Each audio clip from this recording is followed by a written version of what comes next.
এই সমস্ত নারীরা যে কতটা সৌভাগ্যবান সেটা বর্ণনা করা মুশকিল।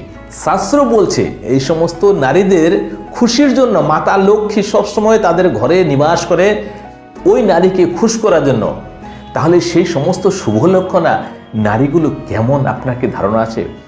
ওই সমস্ত স্ত্রীগুলো, ওই সমস্ত নারীগুলো কখনোই স্বামীর মুখের উপরে কথা বলে না, স্বামীর কখনোই নিন্দা করে না, মনে মনেও না, কারোর সাথেও না। ওই সমস্ত নারীরা তর্ক কাকে বলে তার রক্তেই না, তার জীবনে স্বামীর সাথে তর্ক করে দেখেইনি।